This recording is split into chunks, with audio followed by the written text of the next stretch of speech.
What is this? A center for ants?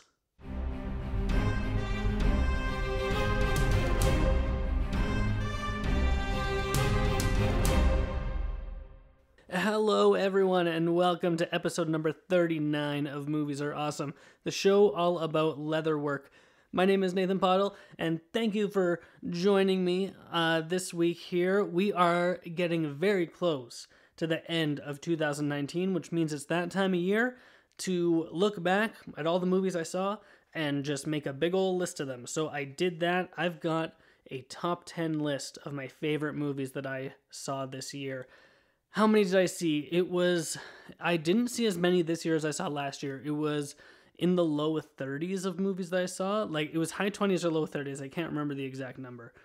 I have not seen The Rise of Skywalker yet as of the making of this list. So when I see it tomorrow night, I just absolutely love it. I will have to find room for it here in this list. And I'll mention that in next week's episode when I talk about something different. So if I really love The Rise of Skywalker, I will absolutely talk about it a bunch. I will also include it in my top 10 favorite movies of the year. Should it be good? I've been looking at some of the reviews earlier today, and it looks kind of so-so. Nevertheless, I am very excited for it. I'm a pretty big Star Wars fan. As I'm sitting here in my office recording this episode, I'm looking at my Mace Windu lightsaber that I have mounted on the wall. So I like Star Wars quite a bit. Right behind me on my desk, I've got my Stormtrooper helmet. I've got a figure of Supreme Leader Snoke sitting here too, also Grand Admiral Thrawn. I am pretty steeped in Star Wars lore and mythology. I like it quite a bit. So I'm excited for The Rise of Skywalker, and I think I'm going to enjoy it at least on some level, and we'll just see where it goes.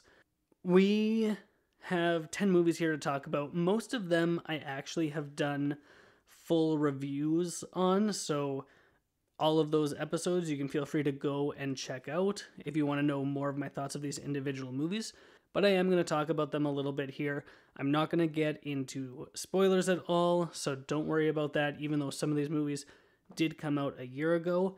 And actually, looking back, this year hasn't been spectacular for movies. It's been fine, I would say, but there were quite a few movies that I saw, before I get into the top 10, a few movies that I saw that were just not that good. And I didn't write them down because I don't want to spend too much time on it, but off the top of my head, some movies that I thought were really bad.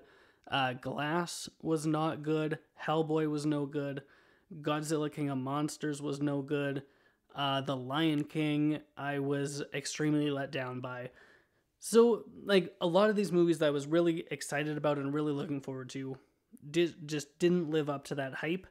I also have a couple of honorable mentions before I get into my top 10 as well. So, like, I'm going to get to it really soon. So don't worry. John Wick Chapter 3 Parabellum, I thought was a really good movie. And probably the most surprising movie of the year was Dora and the Lost City of Gold. I did not expect that movie to be good at all. And actually, that's why I saw it, because it seemed like such a train wreck of a film that I needed to see it for myself just to see how bad it is. And I actually walked into that movie really entertained and had a good time.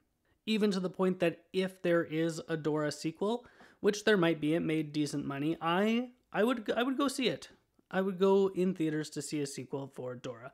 So those are a couple honorable mentions. Didn't quite make my top 10 list because we had some really good movies this year, especially my top 5 are just fantastic movies. So let's just get into it here. Number 10 is The Lego Movie 2, the second part. Now, this is obviously the sequel from the Lego Movie that came out in 2014, and I'm still angry about the fact that it was not even nominated for Best Animated Film that year. It bothers me deeply. I'm not happy about that. But this movie holds up to the first one. I don't think it's quite as good, but it really leans heavy into, like, it's on the nose humor and just being completely upfront and honest about exactly what this movie is about. It's about growing up, it's about getting older, it's about being more mature, but also at the same time being who you are. Even though you're growing up and having to make more adult decisions, it doesn't mean that you have to get rid of the person that you are when you were a child. You don't have to completely change. And I think that's a really powerful message for the Lego Movie 2. I enjoyed it a lot. A lot of really catchy songs in this movie, especially the one that's called Catchy Song. It's like, that's literally the title of it, and it sings about how the song is going to get stuck inside your head. I'm not going to sing it, but I think it's a good movie. I really like the animation quality. I think it's very well animated. The story beats are really powerful. The Lego Movie 2, the second part, deserves to be in my top 10 favorite movies of the year because of those things. Number 9 on my list is the first but not last superhero movie to make the list, and that's going to be Spider-Man Far From Home. Now, the only reason that this movie doesn't rank higher for me is because this movie is very clearly divided into two sections, and the first half of the movie I don't think is that strong, of them just like going through Europe and having a good time. Once there's actually plot moving forward and Mysterio comes into play and things start moving forward that way, the movie ramps way up and it gets way better, and it's way more enjoyable in the second half than it is in the first half. So that's the only reason it doesn't rank higher for me, just because it takes half the movie, I would say, before it really starts to get going. The visual effects are fine, nothing spectacular, nothing amazing, but like they're surpassable, especially for some of the stuff with Mysterio. A lot of his illusions and stuff, really, really good. I like that aspect of the story quite a bit. Also, this movie plays into the legacy of the events of Endgame. I said I wasn't going to get into spoilers, but Endgame is the highest grossing film of all time. I find it very unlikely that if you're listening to this podcast about movies, that you have not seen Avengers Endgame. But even so, I'll stick to my word. But there's something really big and important that happens at the end of Endgame that has strong repercussions in Spider-Man Far From Home. So I really appreciate how this movie treats world building, and it takes the events of Endgame and applies it to these characters and how it affects them and how they can grow and move and evolve as characters. So I really liked that from Spider-Man Far From Home. I absolutely loved the first post-credit scene. Oh my goodness. If I wasn't sitting in a recliner at the time when I was watching it, I would have fallen right out of my chair because it was so good and so amazing. Spider-Man has always been my favorite superhero. He always will be. And this is a very good Spider-Man movie. We'll move on to number 8, where I said that Dora was the biggest surprise of the year for me. Number 8 is probably the second biggest surprise of the year, and that is Alita Battle Angel. Now, I did not expect very much from this movie at all. It looked very generic, not super exciting at all. Why I even watched it in the first place is beyond me, because I just had zero expectations and zero interest in this film. But I think it came out in February, and I think it was a weekend where I just didn't really have anything to do. So I went to the theater and watched Alita Battle Angel, and I was actually blown away by how good this movie is. Normally, when it comes to these like teen angst, post-apocalyptic type dramas, when you're looking at movies like Insurgent and The Hunger Games, and do we want to count Twilight? It's pretty full of teen angst, but when you look at those type of movies, your main character, who's the female protagonist, and she's this strong female character, and everyone looks to her for guidance and all of these things, those main characters don't feel like characters. They're figureheads, and like they don't really have much of a personality. Katniss in The Hunger Games, she just runs around screaming PETA, and the girl from Insurgent, I don't even remember her name. Is it Triss? That might be right. I haven't watched those movies in a long time just because they're garbage. But she's just not interesting. She's not interesting. But Alita in Alita Battle Angel is a very fleshed out, three-dimensional character. She has a mysterious past that we get to find out more about throughout the movie, and it's really interesting. Visually, this movie is very dynamic and unique. I can't remember if it was Robert Rodriguez who directed this movie or not. I think it was. And I think originally James Cameron was heavily involved and supposed to direct, but now he's dedicated himself to making Avatar movies for the rest of his life. So he's just a producer on this movie, I think. But it's very, very good. I think it's a supremely underrated film. Alita Battle Angel, if you haven't seen it, I do recommend it. Please check it out. Next, we've got number 7, and this movie is just a lot of fun, and that is Shazam, or Shazam, because it's got an exclamation point at the end there. So you gotta say it with gusto, you know. You gotta have that emphasis of the exclamation point. There aren't too many movies out there that have exclamation points in the title. I can only think of one other. There's Shazam and Hello Dolly, and you have to say it like that because it has an exclamation point on the end. But Shazam is a really fun movie about a little boy who says the magic word and turns into a superhero. And how does that affect someone? When you give a 13-year-old superpowers, what do they do with them? And they just have fun. That's the premise of this movie. There is a bad guy, and there's a little bit of scary, spooky stuff here. You've got some fake CGI monsters who are biting people's heads off. You don't see it happen because this movie's only PG-13. But yeah, this movie has a little bit of scare factor. It has a lot of fun, bright colors. Zachary Levi does a great job as Shazam. Really like him a lot. And yeah, I liked Shazam. I don't know how much there is to say. Recently, they announced Shazam 2 comes out shortly after the Black Adam movie. If you're not familiar with these characters, Black Adam is a supervillain, and he fights Shazam quite often. So Black Adam's getting his own movie, who's being played by The Rock. And then Shazam 2 will be coming out. It's like 3 months after. It's very soon.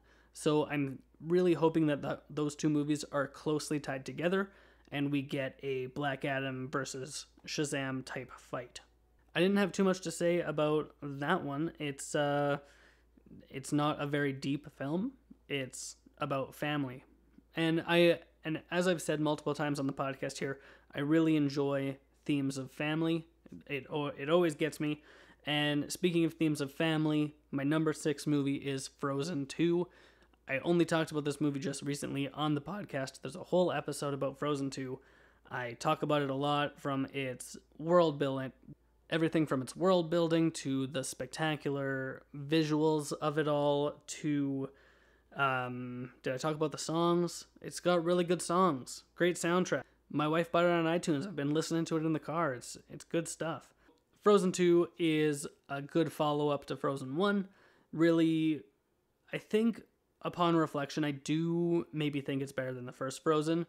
It knows what the franchise is at this point, and that's fair, because when Frozen 1 was released way back in 2013, they didn't know that it was going to be as successful as it was. They didn't know it was going to be this huge franchise, right? So in the second one, they look at it with a bit of a different point of view, and they make it a little bit differently, and I feel that it really succeeded in what they were going there for. So number 6 is Frozen 2. I like that movie a lot. Number 5 on my list is probably a lot of people's number 1. It was the biggest movie of the year. It was huge. Everyone went to go see it. It just was absolutely nuts. It made tons and tons and tons and tons of money. I've already mentioned it earlier in this episode, and that is Avengers Endgame. Now, this movie came out at the end of April and just made so much money. I used to work at a movie theater. I recently left. I don't work for them anymore. I have a different job now. But the last weekend that I worked was opening weekend of Avengers Endgame, because I didn't want to leave my coworkers. I didn't want to abandon them before the rush and the onslaught of Avengers Endgame. And it was absolutely crazy. But the movie was also absolutely crazy. It was just packed with fan service, a lot of story and plot going on in this movie. It is 3 hours long. But at the same time, if they tacked on an extra half hour to this movie, I would have been fine with that. I wouldn't have had an issue. I would have kept watching. I would have had a good time. And, they work so hard to flesh out the characters, right? So Avengers Endgame, I think, was the 21st movie in the Marvel Cinematic Universe. And by then, Tony Stark is a fully realized character. Captain America, you know what that guy's about. Thor, Hulk, Black Widow, all of these characters are really well defined, and we know who they are, we know how they react to things, and we know how they interact with each other. You got the Guardians of the Galaxy in there. It's really just a fantastic time, a fantastic movie, a really good ending to the Infinity Saga, a crazy battle sequence at the end. I'm not going to say that it's the best battle sequence of all time, like a lot of people are saying. I will probably do an episode in the future of best battle and war scenes in movies.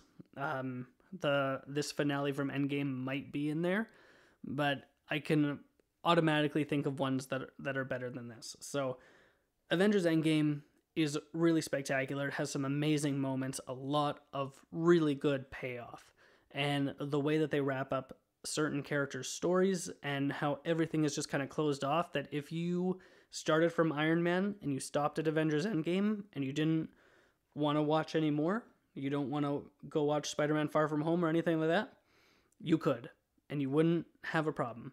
It'd be totally fine.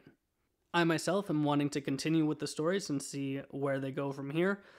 I don't know how I think I'm gonna have trouble keeping up because they're releasing just tons of stuff.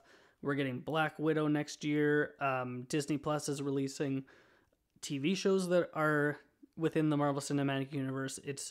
There's just going to be so much content. I don't know how I'm going to have time to consume it all on top of all of the other movies that I need to see.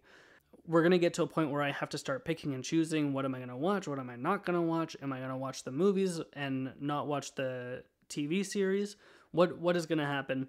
I'm going to cross that bridge where I come to it. But number 5 was Avengers Endgame. Number 4 is the last animated film on my list.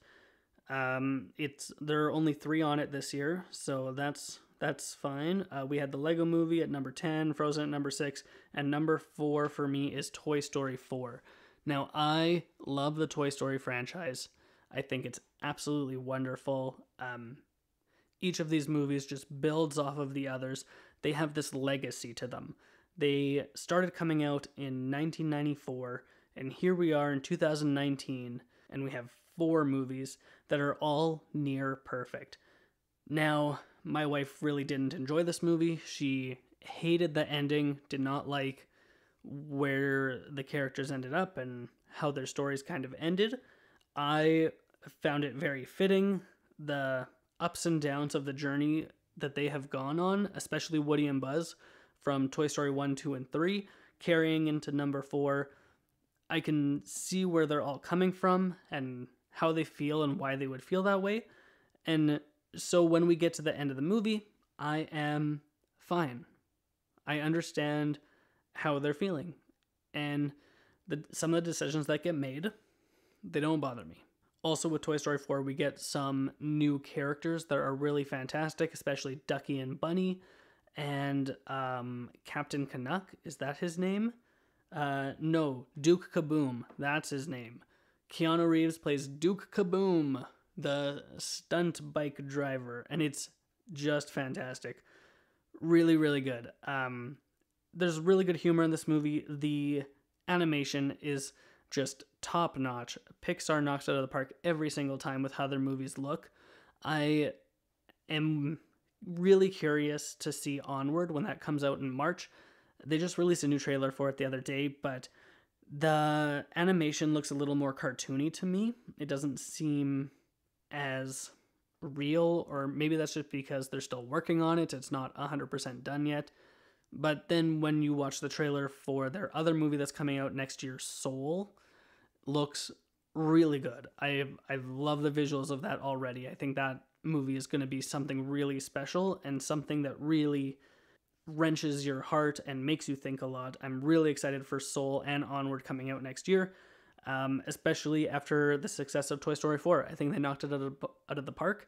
If I had to rank them, it is probably my least favorite of the Toy Story movies.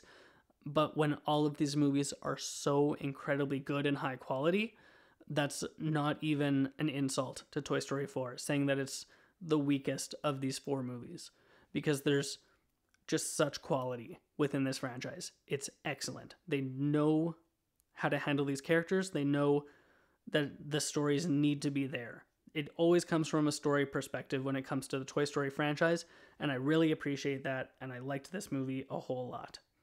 We're down to the top 3 here, so I only have 3 movies left. No more animated films. We're getting into the heavy hitters, the really big movies of the year. Now, number 3 for me, I only just saw it recently. I only saw it once, but I liked it a whole lot, and that is Knives Out. If you haven't seen it, it's a real complex murder mystery with a amazing cast and a fantastic director. It's directed by Rian Johnson, who is famous for The Last Jedi and Looper and Brick.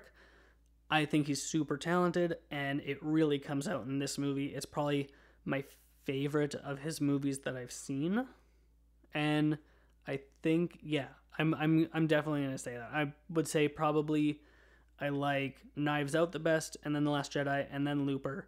I haven't seen Brick, but I hear it's good, so I can't rank it. But between those 3, Knives Out is the best one. It's really good. The cast is fantastic. The music is really good. The story is complex. It has everything that you need for a really good murder mystery. It has a new fun detective in Inspector Blanc, I think his name is. I can't remember. I did mention it in the main review, but whoever Daniel Craig plays, his character is a lot of fun, and it looked like he had a lot of fun playing it. And if we had more, if this was a series of movies, I'd be down, and I'd be watching every single one. It's just a really good time. Knives Out is super good. Entertaining from beginning to end, has you guessing, has you thinking about what is going on in this movie, and they just really did an excellent, fantastic, wonderful job. I don't want to talk about it too much because I don't want to give things away, but check out Knives Out if you haven't had the chance yet. Number 2 on my list. This was number 1 for a while until my number 1 came along, but this one is a little movie called Once Upon a Time in Hollywood. This movie is directed by Quentin Tarantino, and it is not crazy violent, and it is just so entertaining. It's a love letter to old Hollywood and how everything worked, and the lives of actors and the lives of stuntmen.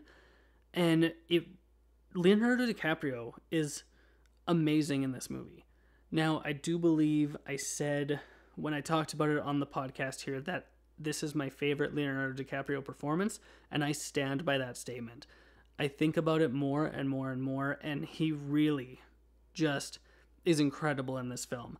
As good as he is in The Revenant, as good as he is in Django Unchained, Once Upon a Time in Hollywood just puts those movies to shame, and he's really good. Brad Pitt is also good in this movie. He doesn't have nearly as much to do, and his story isn't nearly as interesting. He goes off on a fun little adventure, but it's not on the level of DiCaprio's character. And Margot Robbie, even less so. She's hardly in the movie at all.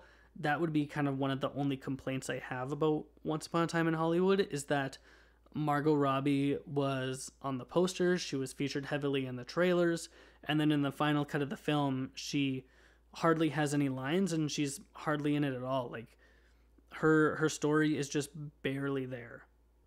And I guess that's fine. Like, I don't mind if characters aren't in movies very much, but when you're marketing it like she's one of the main leads of this film and she hardly does anything, I think that's really misleading in the marketing, and it can lead to hampered expectations that way. But other than that, the movie is excellent. It's really well crafted. It's clearly a movie made by someone who loves cinema.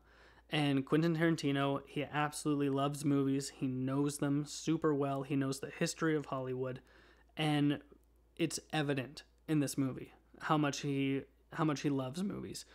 And I think that because Tarantino is approaching it from that viewpoint, that it's not even that crazy Tarantino-y of a movie. Like, there aren't these big drawn-out speeches of people saying things in classic Tarantino dialogue. We don't have tons of crazy violence. Like, there is lots of violence at the very end of this movie, but throughout. It's all at the end of the movie though. There isn't any, like, there's one little fist fight earlier on with Brad Pitt. I think he fights Jet Li or somebody like that, and like that part's really good. But when you think of Tarantino, you think of all of this violence, and that's not what this movie is. And I'm fine with that. It doesn't bother me, but I think it's because this movie was very special to Quentin Tarantino. It was a story that really means a lot to him, coming from a place of something that he really, truly loves. Once Upon a Time in Hollywood is a wonderful film, and I recommend it to people who are over 18. And that's where I will leave that. I only have one movie left. Well, just one more, and that's it. Then I'll stop talking for this week. Number one is a movie that is just fantastic. So good. I love it a lot. If you haven't seen it, please go watch this movie. If it is playing near you, it might not be because it has such a limited release. But I hope that everyone has an opportunity to see this movie, and that is Jojo Rabbit. Taika Waititi just made a masterpiece with this film. This movie is my choice for winning Best Picture at the Academy Awards this year. I don't think I'm seeing any other movies this year except for Rise of Skywalker. I'll see some other ones like when they're released, but as for movies in theaters, I'm not seeing any more. So of all the movies I saw this year, Jojo Rabbit is my favorite. It has amazing humor. It is extremely layered and dense. It has wonderful performances. It has a really distinct visual feel. It feels almost like a Wes Anderson film. Everything about this movie just knocks it out of the park. The writing, the acting, the cinematography, the humor, side characters, even Rebel Wilson, I didn't hate in this movie. And normally, I hate Rebel Wilson because she's a young version of Melissa McCarthy who I don't care for. She just does one thing. She's a bigger lady who falls over. Haha, it's very funny. No, it's not that funny. And then she yells and rants at people. It's like when you can only do one thing, I don't think that means you're particularly talented. Even if you're really good at that one thing. But if you're an actor, you need to be diverse, right? Leonardo DiCaprio, very diverse. He can do lots of different things. Melissa McCarthy, it's just the same thing in every single movie she's in. I haven't seen that one movie where she's apparently playing a serious character, and I think she was nominated for an Academy Award last year. I haven't seen that movie, so I can't testify to if that's any good or not. But overall, I'm just not into her. It's the same reason I don't like Ryan Reynolds that much, because he's just the exact same in every single movie. And it just gets old after a while, and I like freshness in my movies. I like to see things that are new and different and exciting, and oh my goodness, is Jojo Rabbit different and new and exciting. Scarlett Johansson especially shines in this film. I hear that she's also really, really good in Marriage Story. I want to see that movie really bad, but I feel like if I watch it, I'm just gonna feel awful about myself and just have my heart ripped out because it's apparently super emotional and really crazy. So I haven't watched Marriage Story yet because of that, but she's really good in Jojo Rabbit. She has some of the big standout scenes for this movie. I like everything that she does. I like Scarlett Johansson a lot. I think she's really talented. The Ghost in the Shell movie is not her fault. She is just in it, and unfortunately, it's not very good. But I don't think she's the problem of that movie.